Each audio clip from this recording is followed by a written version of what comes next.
네, 영화 기생충 관련주를 이제 완전히 정리를 해서 한번 보여드릴게요. 이전에 그 관련주 영상을 올려드리긴 했지만 체계적으로 정리는 좀 안 해드렸고, 또 오늘도 보시면 기생충 관련주가 워낙에 좀 뜨거워요. 최근에 테마주 중에서는 가장 많이 주목받고 있기 때문에 관련 내용들 조금 이제 자세히 말씀드리고, 어떤 종목이 어떠한 이슈로 엮였는지 현재까지 나온 종목군들 중심으로 최대한 이제 정리를 해봤으니까 요 영상 한 편 보시면은 기생충 관련주는 대부분 정리가 되실 겁니다. 물론 앞으로 이제 기생충 관련주 테마가 계속해서 이어진다라고 한다면 후속적으로 종목들이 또 나올 수도 있어요. 근데 현 시점까지 나온 종목은 최대한 제가 정리를 해드렸으니까 어떻게 엮였는지에 대한 부분들 이 영상 보시고 깔끔하게 좀 정리를 해두시면 좋지 않을까 생각이 됩니다.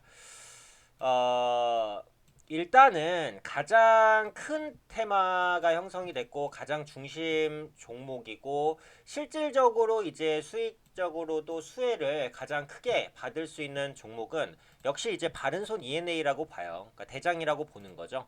바른손 ENA는 영화 기생충 제작사입니다.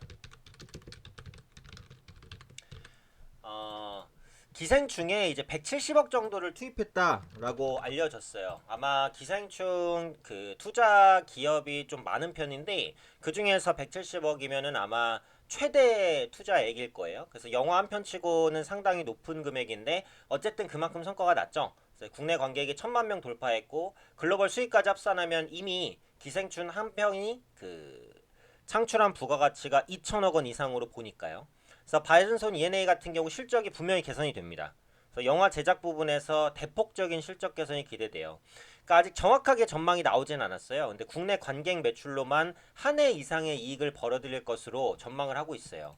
그리고 이 기업이 원래 적자 기업이잖아요. 그러다 보니까 기생충 효과로 인해서 드라마틱하게 흑자 전환할 것이다 라는 기대감도 굉장히 크게 부각되고 있다라고 보시면 되겠죠. 지금 한 일부 기사를 보면 바른손 ENA랑 CJ ENM이 수익을 4대 6으로 뭐 배분한다 이런 소식도 있어요.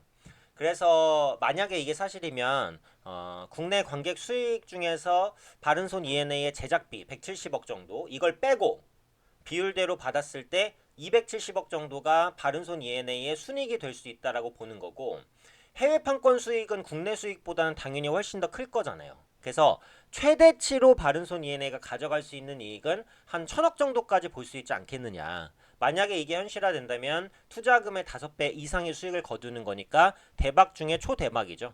물론 이거는 최대한 긍정적인 결과를 냈을 때의 얘기입니다. 물론 이 성과 이상이 날 수도 있고 적게 날 수도 있어요. 하지만 지금의 예측은 그렇습니다. 그래서 실질적으로 실적 개선이 나타나는 것은 분명하기 때문에 누가 뭐래도 바른손 ENA는 기생충의 대장주다. 그리고 가장 큰 수혜를 입을 수 있는 종목이다. 이렇게 보시면 될 것 같아요. 두 번째로 바른손인데 바른손은 사실 기생충과 직접적인 연관이 없습니다. 단순히 바른손 ENA의 자회사다 라는 이슈로 올라갔어요.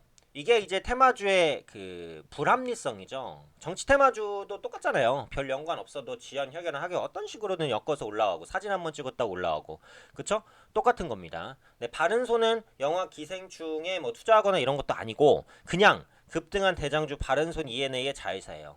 특히 바른손 같은 경우 시가총액이 몇백억밖에 안 되는 회사였잖아요. 그러다 보니까 투기 수입이 투기 수요가 조금 더 강력하게 유입이 됐습니다. 그러면서 급등한 거예요. 그래서 바른손 같은 경우에는 리스크가 굉장히 크죠. 네.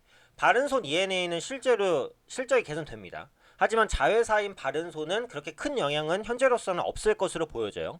하지만 단순히 자회사고 단순히 시가총액이 작아서 투기 수요가 유입되면서 급등한 부분이 있다니까. 이거를 조심해야겠죠. 네, 그래서 바른손은 주의가 필요한 종목이 될 수 있다. 물론 지금 두 종목이 비슷하게 가서 꺾여도 비슷하게 꺾일 가능성이 높긴 해요.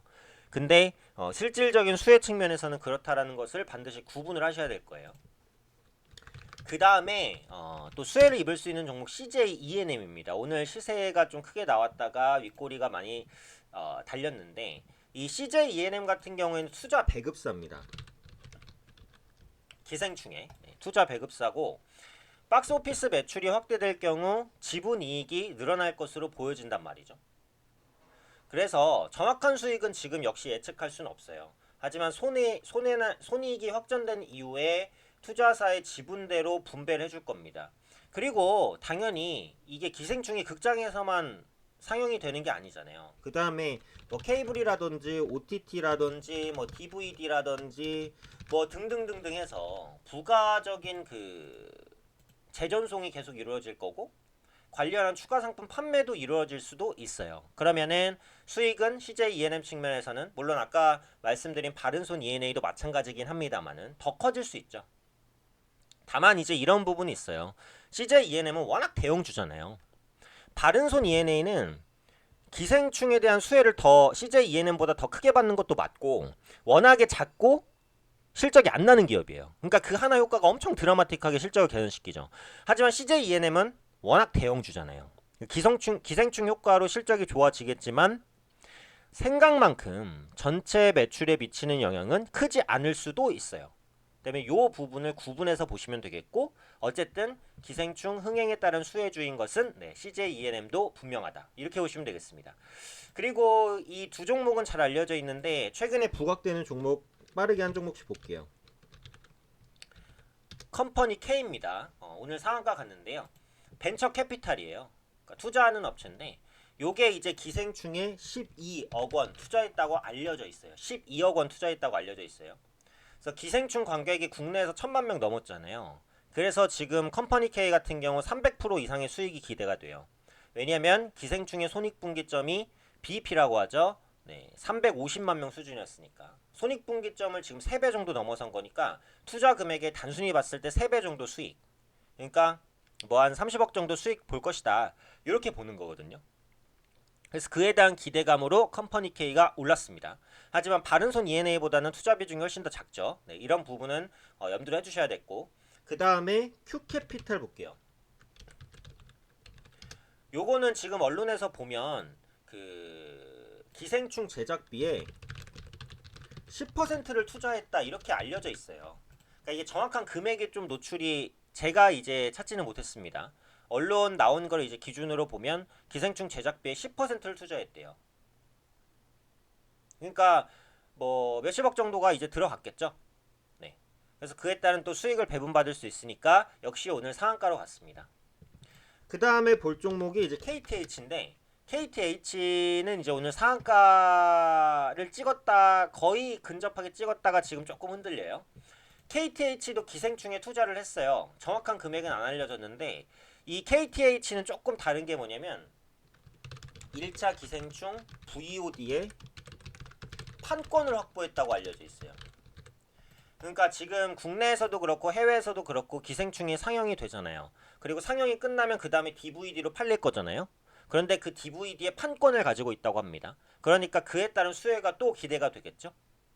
KTH는 앞서 말씀드린 종목과는 약간 다른 개념에서 수혜주로 분류되고 있다라고 보시면 되겠죠.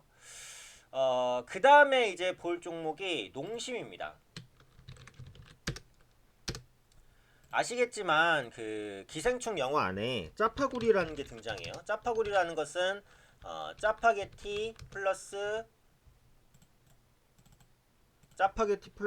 너구리죠. 네. 짜파게티와 너구리를 섞어 먹는 짜파구리가 등장을 합니다. 근데 짜파게티도 그렇고 너구리도 그렇고 이게 둘 다 농심 거잖아요. 그래서 짜파구리 수요가 높아질 것이다라는 기대감인데 실제로 이제 농심이 그 짜파구리를 미국 법인에서 신규로 개발할 것으로 알려져 있어요. 짜파게티랑 너구리 같이 끓이면 짜파구리가 되는데 그럼 좀 불편하잖아요. 귀찮고. 그러다 보니까 이런 것들을 한 번에 쉽게 하기 위해서 짜파구리라는 혼합 제품을 따로 개발할 것으로 알려져 있습니다. 이미 농심은 유튜브라든지 이런 채널로 짜파구리 조리법을 11개 언어로 제작해서 배포를 했어요. 물 들어오니까 노젓자 전략이죠. 그리고 국내에서도 보면은 짜파구리가 잘 팔리기 시작했어요. 이마트24 편의점을 보면 짜파게티와 너구리 매출액이 역대 최고 일평균 2월 매출액을 찍었다고 합니다. 그러니까 국내에서도 실제로 잘 팔리니까 농심의 실적 개선은 어느 정도 효과가 있을 것으로 보여져요. 그래서 농심 역시도 실적이 좀 좋아질 것 같아요. 물론 수치상 얼마나 좋아진다 이렇게 보긴 어렵지만요. 실적이 좋아지는 건 분명히 보인다라는 겁니다. 그 다음에 블러썸 MNC라는 종목이 있어요. 이것도 최근에 부각되면서 오늘 이제 상한가 간 종목인데 생소하실 수도 있는데요. 이 종목도 뭐 투자 모멘텀인데 그 자회사 중에 블러썸 픽처스라는 회사가 있습니다. 근데 이 블러썸 픽처스라는 회사가 기생충에 투자했다고 알려져 있어요.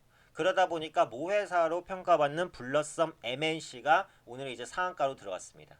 다른 종목보다 기술적 부담이 적었기 때문에 깔끔하게 상한가로 들어갔죠. 네, 이 상태면 일단 내일도 추가 상승을 일단 시도할 가능성이 현재로서는 꽤 높다. 이렇게 볼 수 있겠죠. 그 다음에 마지막으로 살펴볼 종목이 덱스터입니다. 덱스터도 이제 오늘 딱 그 기생충 수혜주로 좀 부각이 됐어요. 덱스터는 이제 시각 특수효과, 영화에서 특수효과를 제작하는 그런 업체인데요. 영화 기생충의 사운드, 뭐 특수효과, 색보정 이런 후반 작업을 덱스터 스튜디오가 맡았다라고 합니다. 그래서 그 영화 기생충을 만드는데 덱스터가 어느 정도 개입을 했기 때문에 기생충 관련주로 묶였어요. 그러면서 오늘장 급등하는 것이라고 보시면 되겠죠. 일단 최근까지도 이제 그 기생충 테마주가 상승을 이어가는 것은 해외에서 성과 기대감이라고 봅니다. 실제로 기생충의 별점을 보면은 한국보다 북미나 유럽에서 더 높았어요. 국내 평균 별점은 4.27점인데 북미는 4.31, 유럽에서는 4.4점 기록했어요. 아카데미 작품에 오른 다른 작품보다 높은 별점을 받았어요. 그러니까 국내보다 해외에서 더 호평을 받은 작품이 기생충입니다. 그리고 북미 지역 상영관 수가 지금 2,000개에서 2,300개까지 늘어날 것 같고요. 영국에서도 1,500개 정도 상영관을 확보했어요. 그리고 앞으로 추가적으로 130개 국에서 개봉 앞둔 상황입니다. 130개국 엄청나죠? 그러다 보니까 국내보다 훨씬 더 큰 수익이 반영될 거니까 이에 대한 기대감에 테마주가 밀려올라가는 것이다. 이렇게 보시면 되겠습니다. 현재로서는 기생충 관련주가 사실 어디까지 갈지 이런 부분들은 알 수는 없어요. 근데 지금 테마주 쏠림 현상 때문에 오는 것이고 어차피 지금 진입하기는 좀 어렵죠. 보유자의 영역이 아닐까 싶습니다. 지금부터는요. 그래서 기생충 테마주가 며칠 연속 강세를 보여주고 있기 때문에 전체적인 테마주 현재까지 나온 것 기준으로 최대한 살펴드렸으니까요. 테마주 매매를 하실 분들은 이런 부분들 어떻게 엮여 있는지 한번 참고해 보시면 좋을 것 같습니다.